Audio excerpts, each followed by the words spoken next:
हर हर महादेव, जय भोले शंकर की। एक बार फिर से आप सभी दर्शकों का इस चैनल पर बहुत बहुत स्वागत है। तो जो भी भक्तगण सोमवार का व्रत रहते हैं उनको इस सोमवार के व्रत का उद्यापन किस तरह से करना चाहिए, तो इस वीडियो में मैं आप सभी के साथ वही शेयर करने वाली हूँ। तो जितने व्रतों का आपने संकल्प लिया होता है, जब वो पूरे हो जाते हैं तो अगले मंडे को जो है ना, आपको शुभ मुहूर्त और शुभ तिथि देखकर इस व्रत का उद्यापन करना होता है। अगर आपने हर सोमवार को मंदिर में जाकर पूजा अर्चना की है तो आप मंदिर में जाकर ही उद्यापन करें, और अगर आपने घर पर ही पूजा की है तो आप इसका उद्यापन घर पर कर सकते हैं। तो देखिए, मंदिर में अगर आप जाकर कर रहे हैं तो यही विधि होगी, और घर पर अगर आप कर रहे हैं तो मैं डिटेल में आपको बता रही हूँ कि क्या और कैसे करना है। तो इसमें जिस तरह से आप हर सोमवार को पूजन करते रहे हैं, उसी तरह उद्यापन वाले दिन यानी उस सोमवार को भी आपको पूजन करना है।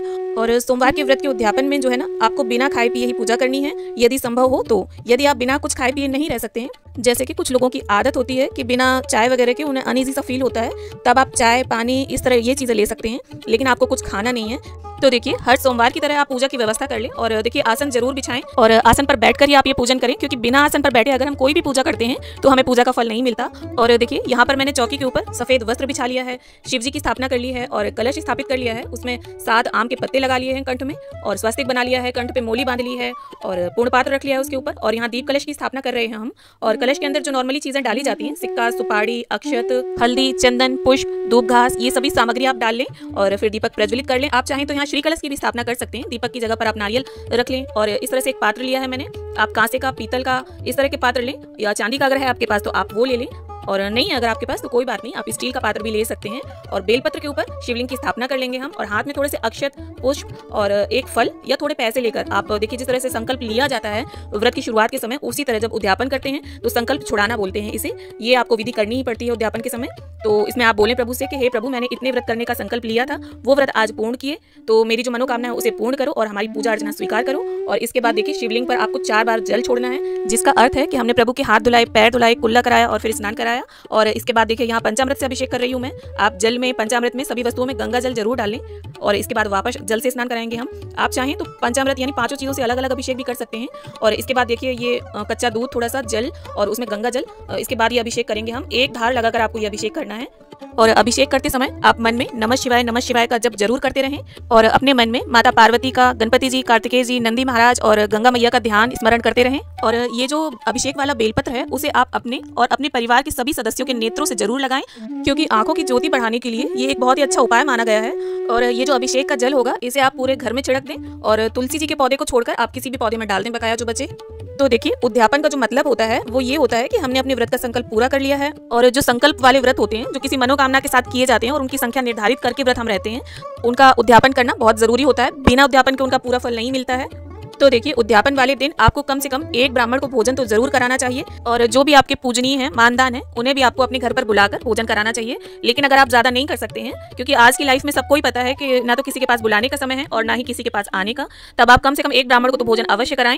और अगर आपके घर के आसपास कोई ब्राह्मण नहीं है, कोई घर नहीं आ सकता है आपके, तब आप देखिए, ऐसे में आपके आसपास जो भी शिवालय हो और वहाँ के जो पंडित जी हो, जो वहाँ की सेवा वगैरह करते हो भगवान जी की, तो वहाँ पर आप कच्चा सीधा दान कर सकते हैं, यानी कच्चा राशन पानी आप उन्हें दे सकते हैं। और देखिए, जितना उनका कम से कम एक समय का भोजन पक जाए, उसी हिसाब से आपको ये सारी सामग्री दान करनी चाहिए। और तो ये कम से कम है, और अगर आप अधिक से अधिक दान करना चाहते हैं तो ये पूरी तरह से आपकी इच्छा पर निर्भर है। आप अगर एक से ज्यादा ब्राह्मण को दान करना चाहते हैं, या एक से ज्यादा ब्राह्मण को बुलाकर भोजन कराना चाहते हैं, तो आप 5, 7, 9, 11 इस संख्या में भी ब्राह्मणों को दान कर सकते हैं, या भोजन करा सकते हैं उन्हें अपने घर बुलाकर। क्योंकि देखिए, अगर आप उद्यापन करते हैं तो दान के बिना ये पूजा पाठ उद्यापन बिल्कुल अधूरा रहता है, तो दान पुण्य करना तो अनिवार्य है। तो देखिए, यहाँ पर गणपति जी का पूजन मैंने शिवलिंग में ही कर दिया है, उन्हें गुड़ल का पुष्प, धूप, घास अर्पित कर दी है। अगर आप चाहें तो अलग से भी गणपति जी की स्थापना कर सकते हैं। बाकी जो कलश स्थापित किया है हमने, इसमें तो सभी देवी देवताओं का वास माना जाता है।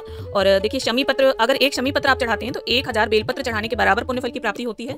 तो समी के पत्ते हम चढ़ा देंगे शिव जी पर, और बेलपत्र भी आप अपनी मनोकामना लिखकर, या राम का नाम लिखकर, या ओम नमः शिवाय लिखकर चढ़ा सकते हैं। और ये सफेद बेला के फूल है मेरे पास, तो मैंने वो चढ़ा दिए हैं। जो भी सामग्री आपके पास उपलब्ध हो जाए, जो शिव जी की प्रिय चीजें हैं, उन्हें आप चढ़ाएं, वरना एक बेलपत्र भी अगर आपको मिल जाता है तो वो भी काफी होता है। देखिए, जनेऊ, वस्त्र रूपी कलावा, ये सभी सामग्री चढ़ा देंगे हम, और साथ में ही अक्षत, काले तिल, गुलाल, अबीर, ये सभी सामग्री अर्पण कर देंगे हम शिव जी को।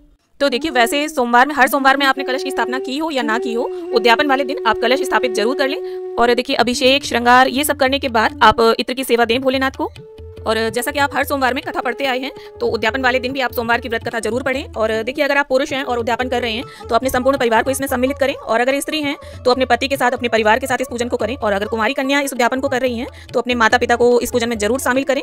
और दोस्तों, सोमवार के जो व्रत होते हैं वो बहुत ही सरल होते हैं। इसमें आप अपनी शारीरिक क्षमता के अनुसार फलाहार भी कर सकते हैं, या ज्यादा भूख लगती है, आपका शरीर साथ नहीं देता है, तो आप एक समय मीठा भोजन भी कर सकते हैं। यहाँ तक कि आप एक समय नमक का भोजन अन्न के साथ कर सकते हैं इस व्रतों में। तो देखिए, इसके बाद भोले बाबा को हम यहाँ पर खीर का भोग लगा रहे हैं। और देखिए, उद्यापन वाले दिन आपको सिर्फ खीर नहीं बनानी है, खीर के साथ साथ पकवान भी बनाने हैं अपने घर में। और देखिए, हो सके तो 5 तरह के पंचफल आप चढ़ाएं, पंचमेवा चढ़ाएं। और मुख शुद्धि के लिए लौंग, सुपारी, इलायची हम अर्पण कर देंगे। और देखिए, भोले बाबा तो बहुत भोले होते हैं, बहुत जल्दी हमारी मनोकामना को पूरा कर देते हैं। जो भी हमारे योग्य होता है या जिस मनोकामना के हम लायक होते हैं, वो इच्छा हमारी भोले बाबा की कृपा से बहुत ही जल्दी पूरी हो जाती है। तो देखिए, इस तरह से पूजा अर्चना करने के बाद आपको जो भी दान करना है, साड़ी, अंगोछा या पैंट शर्ट की जोड़ी, जो भी आपको दान करना है, वो सभी सामग्री आप एकत्रित कर लें।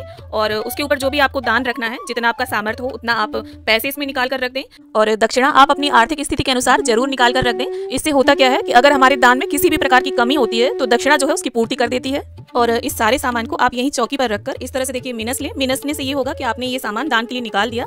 तो दोस्तों, उद्यापन के दिन आप इस प्रकार से एक श्रीफल, उसके ऊपर कलावा लपेटकर इसी दान के सामान के साथ जरूर रखें।